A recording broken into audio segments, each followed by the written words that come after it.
Hey YouTube, the Bears you here today. I have some search and destroy and terminal for you, but I actually have a couple cool topics for today's commentary. And if you guys ever are gonna watch a commentary by me, I definitely pick this one.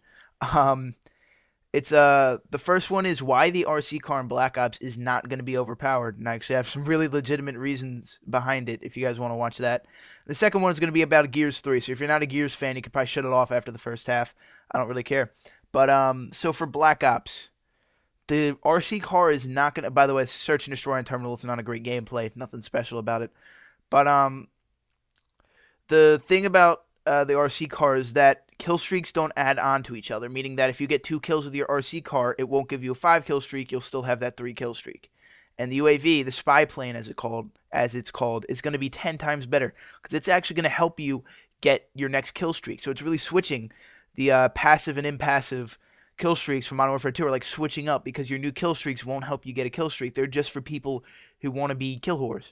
But if you want to actually get your kill streak up and get your future things, you're going to need to use the UAV because that'll help you 30 times more than the RC car. The RC car might be if you're going for a gameplay or if you're really good with your gun, but the smart thing to do is going to be able to use your UAV, and I think that's why they have the RC car there. It's for the people that know that they can get their kills with their guns and they're good enough to have a little fun with the RC car. Like, I don't know. I think that that's the way it's going to work, and it's going to be pretty balanced. I mean, the game looks balanced in its own.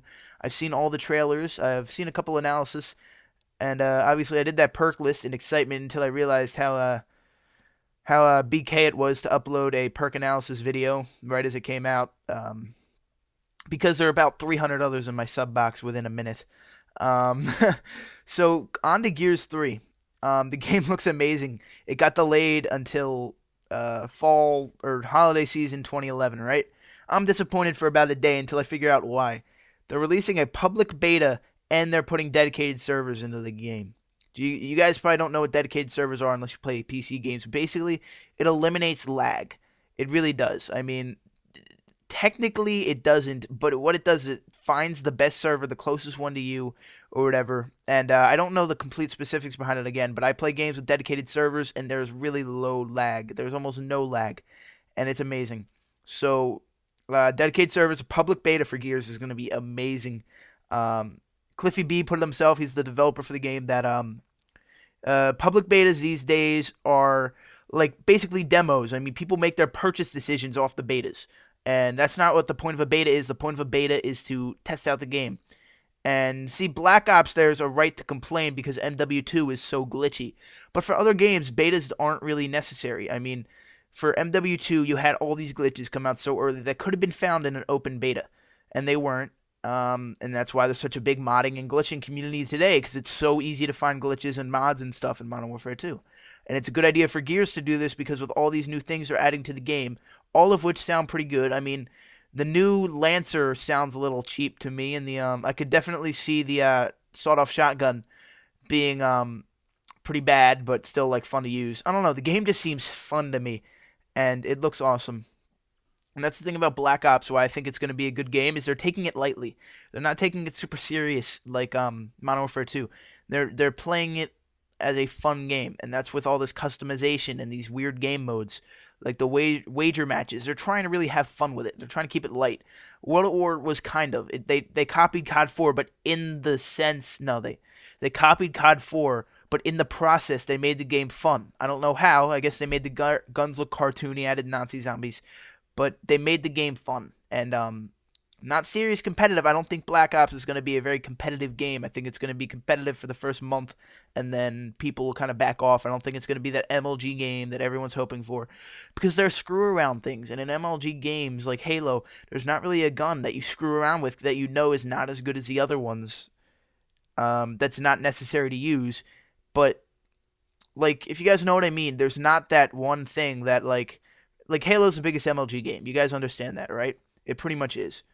And there's no real gun for you to screw around with. Every gun is balanced in both ways, both overpowered and underpowered. They're all balanced. In Black Ops, it's not going to be this way at all. I mean, launchers are obviously going to be better secondaries than a pistol if you have enough ammo with them.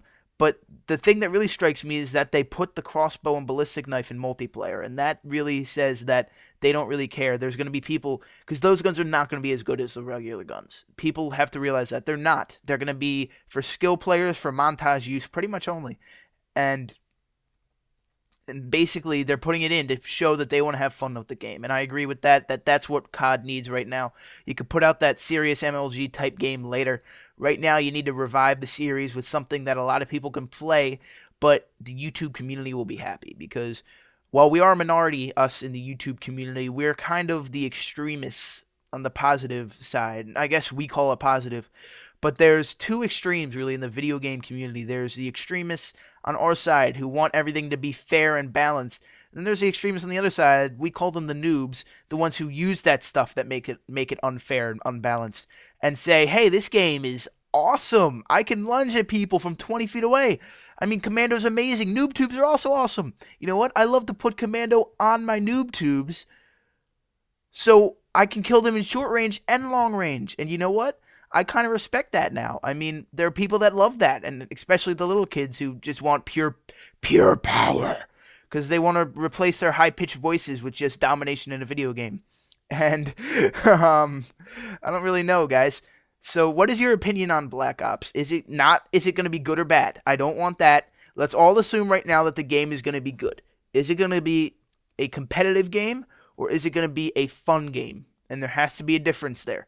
The only game that's really touched on both of those, and not even that much so, is COD 4 in the COD series. I mean, Halo obviously is a very fun game and a very competitive game, whichever game mode you play. But the only COD that's really touched on that is COD 4, because every other game has really not been competitive, if you know what I mean. COD 2 was the first decent console shooter, so I mean, no one really wanted to do anything with that. COD 3 was a pretty bad game, I'm not going to lie. I had it within a couple months of release. My parents got it for me.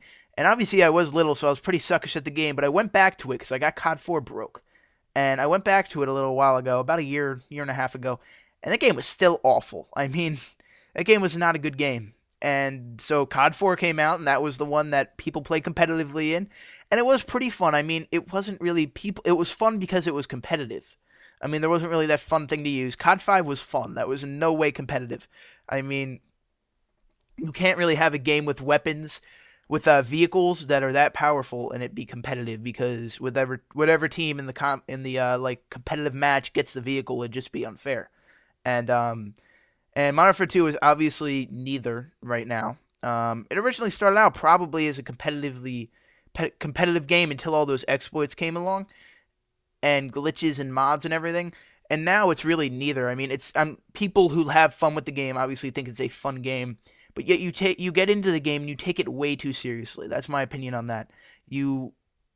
It's really in between, kinda. You take the game really seriously, but there's nothing competitive about it. It's just that people want to have more guns, more titles, more emblems than anybody else, and that's why 10th Prestige lobbies are so big right now. It's because they're so, I don't really know. They're just so, people just want to be super competitive in a game that's not really competitive. And commentary is coming to a close.